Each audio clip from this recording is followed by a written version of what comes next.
Come back to my channel. তোমরা সবাই কেমন আছো? আশা করি খুব ভালো আছো। দেখতেই পাচ্ছ আজকে উপকরণ দেখে বোঝা যাচ্ছে পটল চিংড়ি রেসিপি নিয়ে এসেছি তোমাদের সামনে শেয়ার করতে। তো কি লাগছে, আলু আর পটল কেটে নিয়েছি, এদিকে দুটো মিডিয়াম সাইজ পেঁয়াজ, আদা রসুন পেস্ট, টমেটো কুচি আর তেজপাতা, ছোটো এলাচ, লবঙ্গ, হলুদ, লঙ্কা, জিরে গুঁড়ো আর চিংড়ি মাছ, তার সাথে গরম মশলা আর নুন। এইগুলো আমার লাগছে। তেলটা দিয়ে দিয়েছি কড়ার মধ্যে, তেলটা গরম হয়ে গেছে। অল্প হলুদ দিয়ে পটলটাকে বেশ ভালো করে হালকা লাল করে ভেজে নেব। ভেজে একটা আলাদা বাটিতে তুলে রাখবো। তুলে নেওয়ার পরে আমি এই তেলের মধ্যে আলুগুলো দিয়ে দেবো। আলুগুলো ভালো করে একটু ভেজে নেব। ভালো করে ভাজার পরে আলুগুলো নাড়াচাড়া করে বেশ ভালো করে বেশ একটু হালকা লাল লাল হয়ে যাবে। দেখো, বুঝতেই পারছো, দেখে বেশ ভালোভাবেই ভাজা হয়ে গেছে। তো সেটাকে আমি তুলে নেব।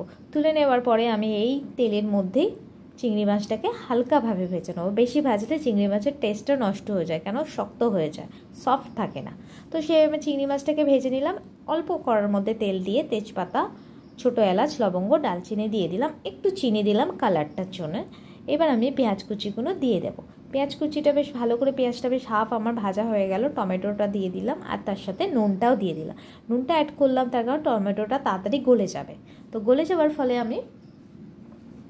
এইবার আমি দিয়ে দেবো আদা রসুন পেস্টটা আর তার সাথে জিরে গুঁড়োটাও দিয়ে দেবো।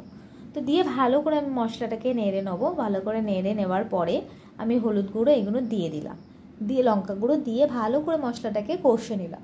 কষে নেওয়ার পরে আমার ভেজে রাখা পটল আর আলুটাকে আমি একসাথে ওর মধ্যে দিয়ে দিলাম। ভালো করে মশলাটাকে কষে নিয়ে ওর সাথে একসাথে পটল আর আলু ভালো করে কষানোর পরে আমি জল দিয়ে দিলাম।